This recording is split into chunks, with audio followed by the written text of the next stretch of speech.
জনবসতির ভিড়ে আমাদের পাহাড়ের রানী দার্জিলিং, আর অবশ্যই পাহাড়ের গায়ে জমে থাকা মেঘেদের মেলা। যদি আপনাদের বলি, সেই দৃশ্য বিছানায় শুয়ে শুয়ে উপভোগ করতে পারবেন আপনারা, তাও আবার নিজের বাড়ির ফিলিং নিয়ে। দার্জিলিংয়ে এসে কি ভাবছেন এটাও সম্ভব হয় নাকি? সেই সম্ভবটাকে সত্যি করতে আজকের এই ট্রাভেল জার্নি।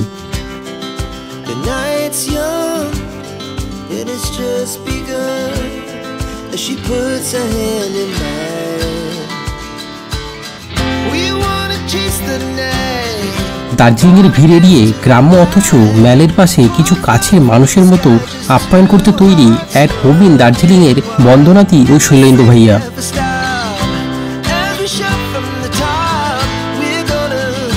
তাদের আতিথেয়তা, রান্নার পরিবেশন, আমাদের 2-3 দিনের তাদের সাথে সময় কাটানো সেই অভিজ্ঞতার গল্প শোনাতে চলুন শুরু করা যাক আজকের ট্রাভেল জার্নি।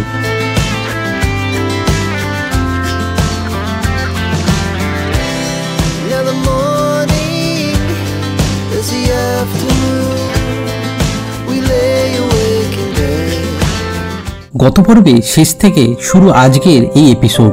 দার্জিলিংয়ের ম্যাল জাংশন সবাই খুব ভালোভাবে চেনেন ও জানেন। ম্যালের পাশে থাকা গোল্ডেন টিপসের এই পাশের রাস্তা দিয়ে ভুটিয়া বস্তির দিকে এগিয়ে মিনিট 5এই পৌঁছানো আমাদের হোমস্টে অ্যাট হোম ইন দার্জিলিংয়ে।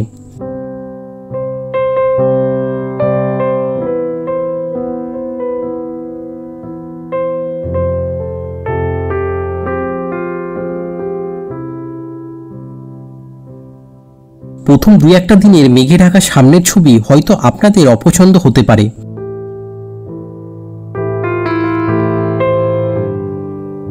কিন্তু আমি ছিলাম প্রত্যাশা নিয়ে, কারণ আমি জানতাম এই ছবির পরিবর্তন ঘটিয়ে যা দেখাবে তা হবে অতুলনীয়, মন মাতানো। পেলাম সেই দৃশ্যের দেখা।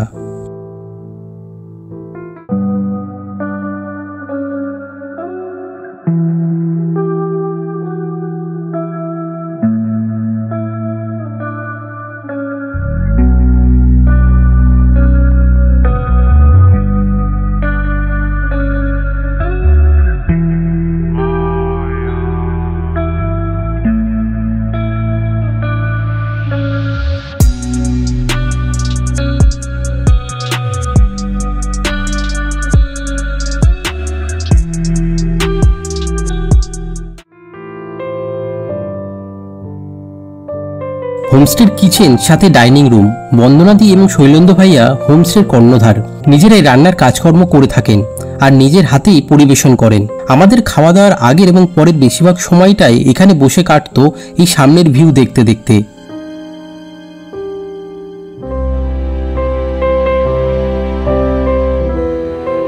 চাইলে বন্ধু, প্রিয়জন, আত্মীয়ের সাথে একসাথে বসে সন্ধ্যের আড্ডা জমে উঠতে পারে এখানে, অবশ্যই পারিপার্শ্বিক সামঞ্জস্যতা রেখে।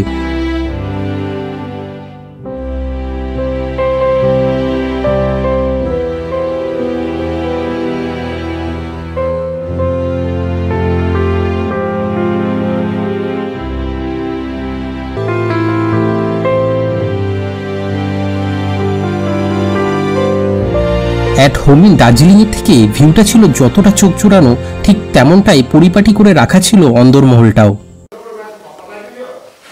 হোম ইন দার্জিলিংয়ের এই আমাদের রুম, আর রুমটা জাস্ট ওয়াও, ফাটাফাটি। এইখানে আপনার একটা আয়না রয়েছে, পুরো ফুল আয়না, সাথে ডাস্টবিন, এখানে ম্যাট দেওয়া রয়েছে, আর এইদিকে আপনার পুরো বিছানা, সাথে 2টো টাওয়াল দিয়েছে এখানে, আর খুব সুন্দরভাবে দেখুন ডেকোরেট করা।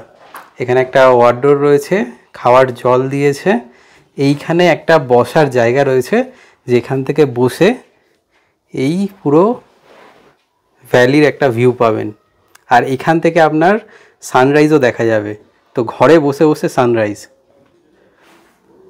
আর রুমটা এই আপনার রুম, সাথে এটা হচ্ছে বাথরুম। চলুন বাথরুমটা দেখিয়ে দিই আপনাদের। বাথরুমের এই আপনার হ্যান্ড বেসিন, এখানে আপনার আয়না, এক্সস্ট ফ্যান, আর ডাস্টবিন, সাথে আপনার এখানে জুতো দিয়েছে, আর ওয়েস্টার্ন স্টাইলের এই আপনার কোমোড, আর সাথে কিন্তু গিজারও রয়েছে। এই হচ্ছে আপনার বাথরুম। হোমস্টের এই আপনার কিচেন, আর এখানে আমাদের ওনার দিদি বন্দনা দি, দিদি একবার হাই করে দাও। হাই, নমস্তে। নমস্তে।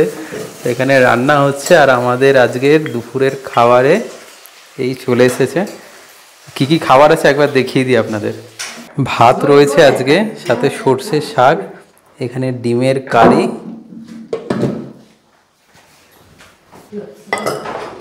এখানে রয়েছে গরম গরম ডাল, এটাই ফুলকপি আলুর তরকারি, আর এটা পাঁপড় দিয়েছে, আর এখানে আপনার দু রকমের আপনার আচার রয়েছে, একটা বাম্বুসিরের আপনার আচার, আর এখানে আপনার লঙ্কার আচার। এটা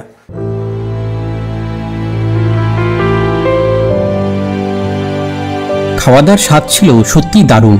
খাওয়া দাওয়া ছাড়াও আমাদের মধ্যে যেন আলাদা একটা সম্পর্ক তৈরি হয়ে ওঠায় জমিয়ে চলছিল গল্প আড্ডা।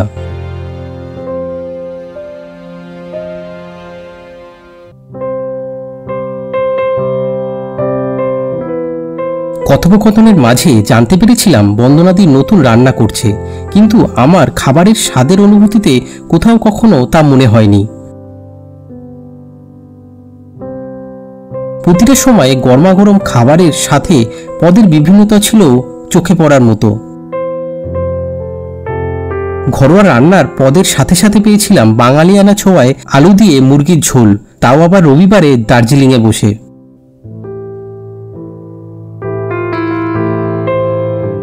দার্জিলিংয়ের সকালের সূর্যোদয়, যারা টাইগার হিলে ভোর ভোর উঠে দেখতে একটু অনীহা আছে, তাদের জন্য ঘরে শুয়ে শুয়ে সূর্যোদয় দেখার ভালো বন্দোবস্ত রয়েছে এই হোমস্টেতে। সূর্যোদয় ছাড়াও মেঘেদের সাম্রাজ্যের আনাগোনা আপনাকে একবারও একঘেয়েমির অনুভূতি হতে দেবে না। সময় যেন অজান্তেই অতিক্রান্ত হয়ে যাবে।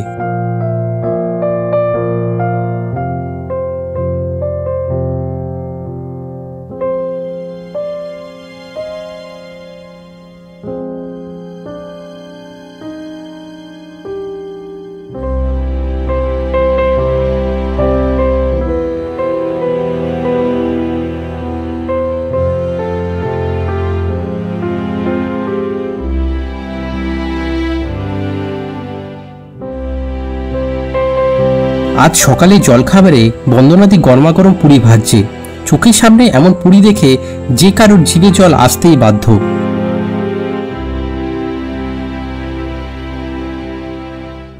এছাড়া জলখাবারে পাউরুটি, জ্যাম ও অমলেট প্রতিদিন হয় আলাদা আলাদা মেনু।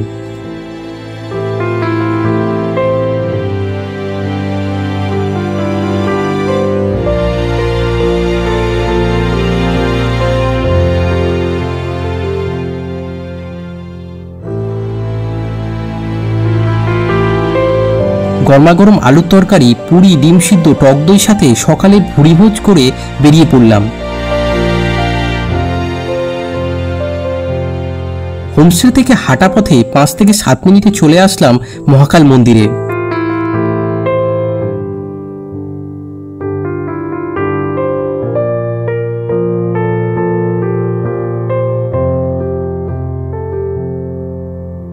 মহাকাল মন্দির থেকে 2-3 মিনিট এগিয়ে চলে আসা কাঞ্চনজঙ্ঘা ভিউ পয়েন্টে। আকাশ পরিষ্কার থাকলে এখান থেকে খুব ভালোভাবে কাঞ্চনজঙ্ঘার দর্শন পাওয়া যায়।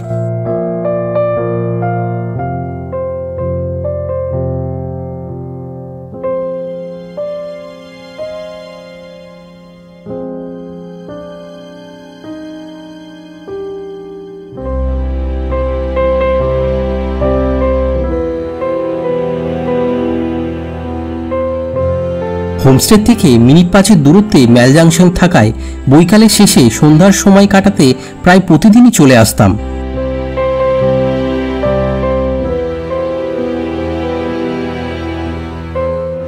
আজ সন্ধ্যায় এক পশলা বৃষ্টির শেষে খবর পেলাম হোমস্টেতে মোমো হচ্ছে। ব্যাস, আমাকে কি আর আটকে রাখে, রান্নাঘরে সোজা হাজির। আসলে এখানে সবকিছুই আপনার চোখের সামনে। বাইরের মোমো বানানোর পদ্ধতির সাথে ঘরোয়া পদ্ধতির বেশ মিল আছে, শুধু তফাৎ এখানে একটা বিষয়ে, মোমোর সাথে দেওয়া চাটনির। মোমোর স্বাদ ছিল খুবই ভালো, আমার তার থেকেও বেশি ভালো লেগেছিল এখানের চাটনিটা।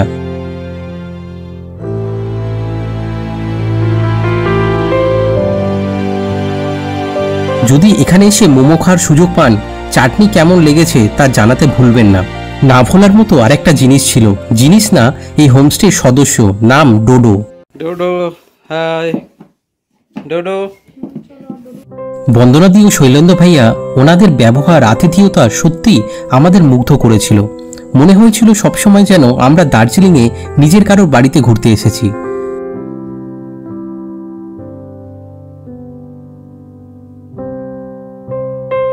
ঘুরতে আসার কথা বলতে আমরা একটা দিন কাটিয়েছিলাম ওনাদের সাথে। হোমস্টের নিচের তলায় থাকতে দেওয়া হয় গেস্টদের, আর ওপরের তলায় থাকেন শৈলেন্দ্র ভাইয়ারা। এদিন আমরা ছিলাম এই রুমে। পরে বুঝতে পেরেছিলাম এটা শৈলেন্দ্র ভাইয়ার বেডরুম, যেটাতে ওনারা খুব সহজভাবেই থাকতে দিয়েছিলেন আমাদের।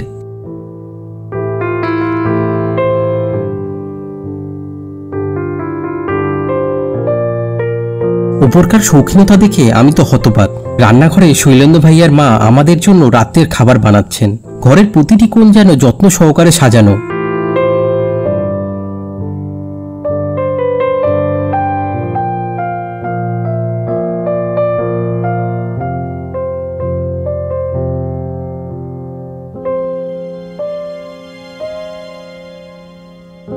আজ রাত্রে আন্টিকে বলেছিলাম ভাত, ডাল, আলু সিদ্ধ, ঘি বানিয়ে দিতে, আমার প্রিয় খাবার।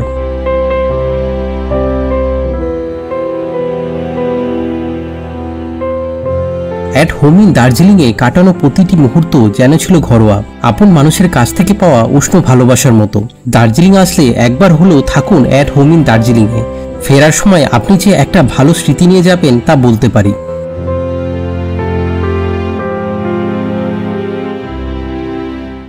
যদি এই এপিসোডটা ভালো লাগে তাহলে লাইক এবং শেয়ার করে দেবেন, আর সাবস্ক্রাইব করে আমাদের আরও উৎসাহিত করবেন এইরকম জার্নিতে সঙ্গী করে নিতে।